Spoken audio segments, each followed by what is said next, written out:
Bugün qrammatikada uşaqlara yanıltmac kimi görünən məqamlardan birini izah edəcəm. Lövhədə düstur yazmışam ki, 1 TY üstəgələk 2 TM. Nə deməkdir bu düstur? Birinci tərəf aslı tərəf yəlikal şəkilçili, ikinci tərəf əsas tərəf isə mənsubiyyət şəkilçili. Yəni söhbət üçüncü növ ismi birləşmədən gedir. İsmi birləşmə. Üçüncü növ ismi birləşmənin tərəfləri əsasən isimlərdən düzəlir. Digər nitq hissələrdən düzələrkən həmin nitq hissələri isimləşir. Yəni üçüncü növ ismi birləşmənin əsas tərəfi fe'li sifətlə də ifadə oluna bilər. Yalnız fe'li sifət şəkilçilərindən istisna şəkilçisi vardır ki, D+4 plus mənsubiyyət.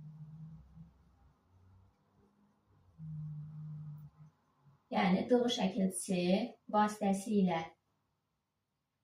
düzələn sözlər üçüncü növ ismi birləşmənin əsas tərəfi kimi çıxış edə bilmir.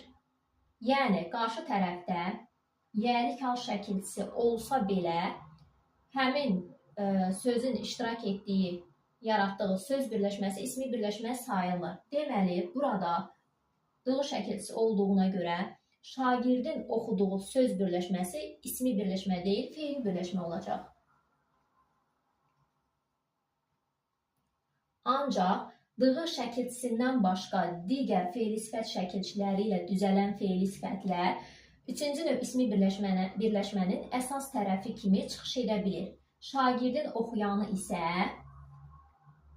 üçüncü növ söz birləşməsinin tələbini ödədiyinə görə ismi birləşmə olacaq.